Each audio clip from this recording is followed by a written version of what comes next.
Hi, welcome to another segment of Triple Threat. I'm Owen Mulatto. I'm Scott Amoroso. And first off, we have the Cleveland Cavaliers firing David Blatt as their head coach after leading them into a 30-11 start to the season and placing first in the Eastern Conference. What's your take on this, Scott? I really think there was no point in firing David Blatt. You know, he was a great coach. He was great in the European League. You know, he's really great at the Cavs. He led them to the finals. I think this was a bad choice firing David Blatt.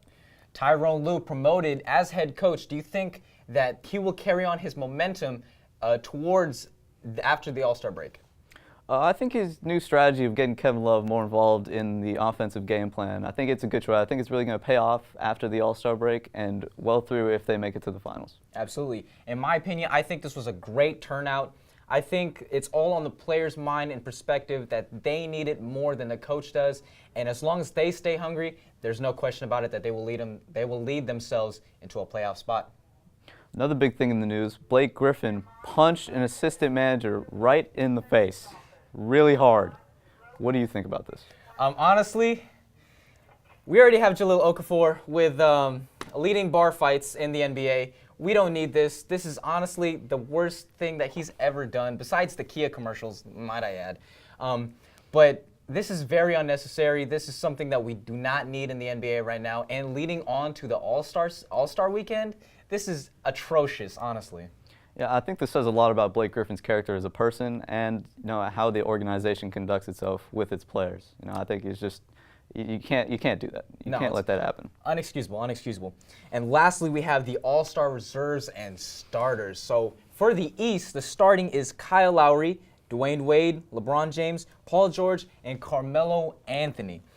Now, in my opinion, I think the reserves would be roughly around Kristaps Porzingis. Honestly, Kristaps has got to be in there. He has the agility. He's been playing really good as the start of the season, and he's just been packing up points, and he's been doing everything for the East has done.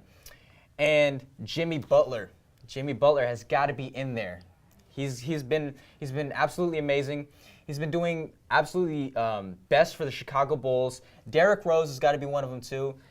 He's healthy. He's got to do something, and he's going to be putting on an all-star performance.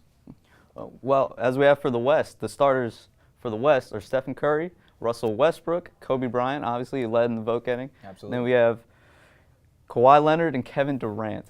And now for the West reserves, I really think there are a few that have to be on there. And there are a few like Chris Paul. He's been playing great for the Clippers. I mean, even without Blake Griffin in, he led them on, I think, a 10-winning streak. It was just incredible. Another one, James Harden. They may not have been doing so well this far in the season, but he's still do great stats and everything, scoring a lot, and he's a great player. And then Draymond Green, who I really think his first All-Star appearance. He's had an unbelievable season. He's leading the league in triple doubles. He's the heart and soul of the Warriors team right now, and it's really great. And then one more I think would be Dirk Nowitzki. I mean, the Mavericks have been beyond expectations. He's been scoring. He's been just leading the team all the way to their record right now. And that wraps up the Triple Threat.